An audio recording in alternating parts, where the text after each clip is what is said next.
Bos días a todos amigos dende o meu recuncho de Trevinca.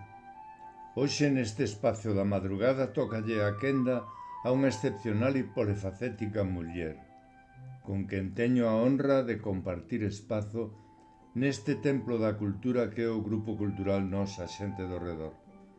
Marila Abad Suárez, ademais de ser unha mestre da palabra, é a máxima responsable de asegurar a continuidade xeracional do noso proxecto aportando sabia nova. Hoxe vos lerei os primeiros parágrafos do artigo que Marila regálanos no número 17 da nosa revista, polo que, como sempre, nos pon ao día da filatelia e das súas curiosidades. Coleccionamos tradición galega na filatelia contemporánea. A filatelia é moito máis que un pasatempo para coleccionistas. É un medio singular de preservación e divulgación cultural. Cada elemento postal é unha xanela que conecta ao receptor coas historias, paisaxes e persoas que dan forma e identidade dunha comunidade. Neste senso, a recente incorporación de obras da recoñecida artista natural da localidade valdeorresa de Millarrouso, Lola do Porto, ao mundo filatélico é un exemplo perfecto de como os selos poden converterse en pequenas xoias de arte e memoria colectiva.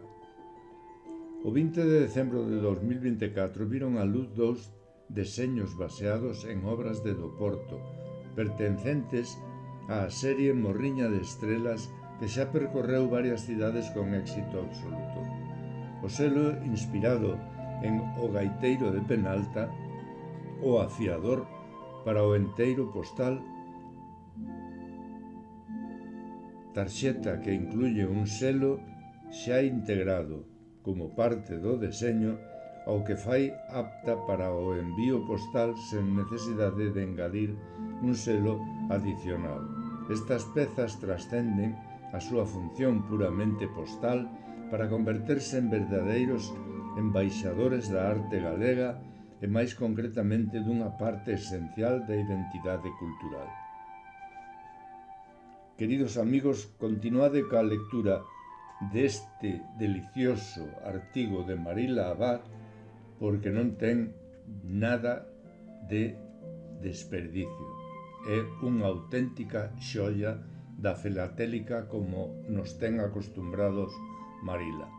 Grazas, Marila.